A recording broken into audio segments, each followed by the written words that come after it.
Everybody, I'm Jimmy Ranch. You know, I'm running this contest today. This poll question is about what's your favorite chicken place?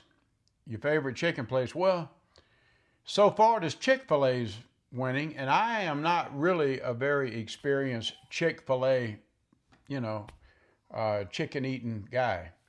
So I went to Chick-fil-A just to prove it. Can y'all see that? Chick-fil-A. And I felt like I was deceived a little bit. I ordered somebody on here said that they make a really good spicy chicken sandwich, so I ordered one. And I ordered some nuggets. And surprisingly, they were very good. Man, that chicken sandwich, I hurt you, it was so good. But where I got confused and where I thought I was deceived is I ordered this drink, and it was never heard of it before. It was called, what is it? Like lemonade with strawberry and hot biscuits.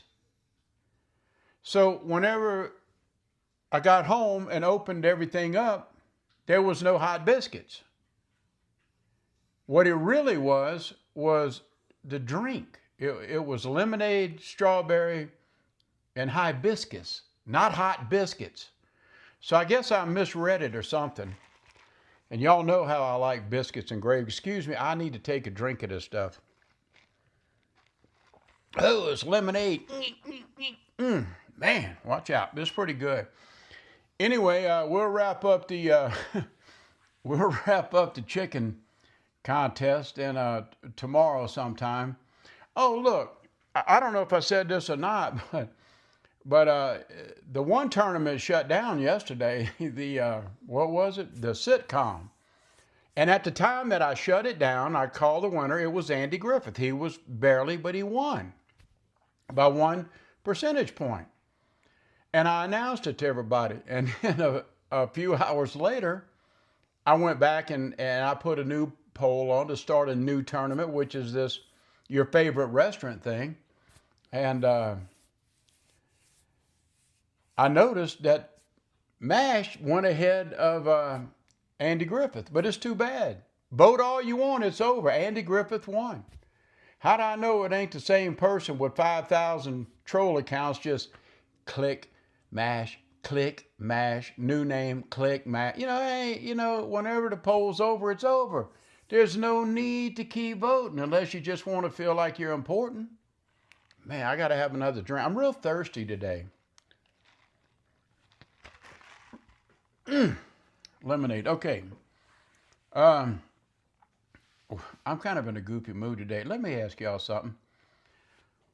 Well, I want to ask you something later. You know, you probably already have got off at a video, and that's your fault. I mean, that's where you screw up. See, I start off real slow, but I kind of build up. We finish strong. Yeah, right.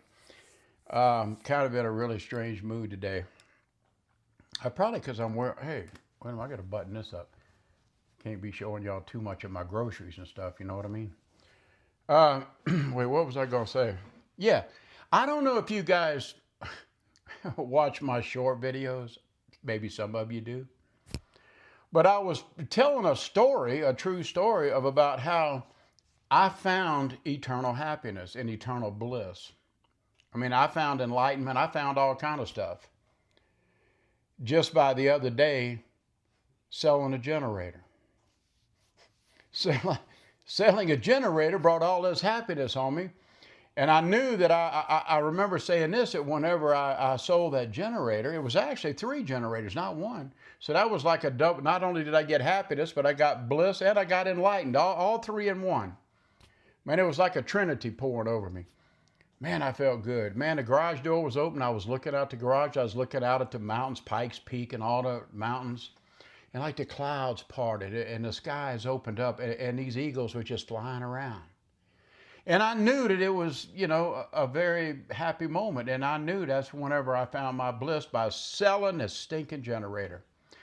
You RVers are right. Less is more. Whenever this feeling came on me after I sold that generator,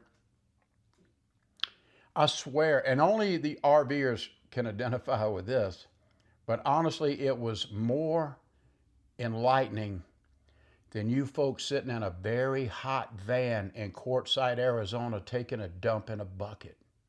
It was that kind of enlightenment, that kind of joy, that kind of happiness. So anyway, and then this man was walking by, and I guess he thought I was having a garage sale. And he goes, yeah, could I buy that from you? And I said, what? And he goes, that over there. I said, well, what is it? Oh. It was a rake. I sold a rake for a few dollars to this guy. Again, more happiness just poured over me. So if you want to experience the joy of less is more, if you want to find your bliss, if you want to find true happiness, sell a generator. Now, this one lady wrote me and she goes, well, Jimmy, I can't have all this happiness and bliss and joy and all that stuff because I don't have a generator to sell. And I wrote her, I said, sell a toaster. It's all the same thing. Sell a toaster. You'll still get overcome and overpowered. I mean, the happiness will just be dripping off of you. Okay, let's shut that off. So that's what my short video was about. And yes, I'm half insane. I don't know where I come up with this stuff. I really do think that sometime, being 72 years old, I might as well say I'm 72 years old. I'm not, but almost. In order to try to maybe feel young, maybe it's an artificial thing, I don't know. It's okay to have a sense of humor. And I try to tell some really stupid, weird stuff on here because I'm hoping you can see through all the baloney and just kind of laugh with me about it. You know what I mean? Just laugh about it. I want to talk about one more thing and then I'm going to go. I don't know how to, I didn't think about it, but just for a split second, so I don't really have it down in my mind and what I want to say, but I don't know any other way to say it. Have you ever, and even if you're a grown man, a grown woman, and you're pretty smart, you know your way around life, you're street smart and everything else, but do you ever get afraid?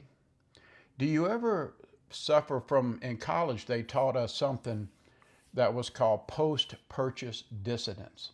And if you don't know what that is, that's like, and I'm sure you've experienced it, you go buy something, it could just say a new car. You buy a new car, you're elated, you're happy, man, you get in that car, you smell that new car smell, that smell I'm talking about. That smell usually goes away when the first payment's due though, so you keep that in mind. But anyway, that blissful moment that you have when you buy that car?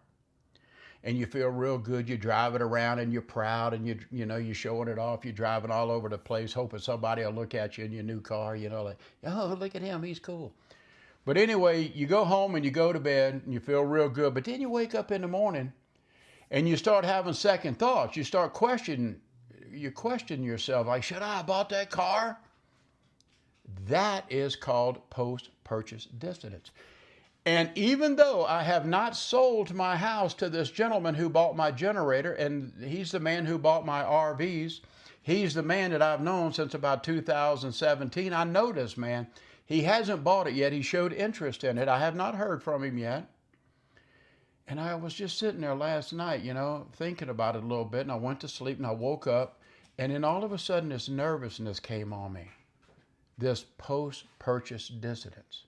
Even though there's been no purchase. And something came over me like, am I doing the right thing? How am I going to feel selling this house that I've lived in for 19 years and going back to where I used to live on the Mississippi coast, go buy a brand new house? I'm not going to be shipping furniture and all that stuff. The money it will cost me to hire a van lines to move all my stuff to Mississippi. I could go to a furniture store and buy brand new furniture for my brand new house. And I think about that. And it's just, it's funny. I call that sometimes getting cold feet. Like, am I getting cold feet? So I'm trying to put in my head two things. If this gentleman buys my house for the agreed price that I told him, with no monkey business. I don't come at me and say, well, I got to replace the deck and I got to put carpet. I don't care. This is the price. You pay it or walk.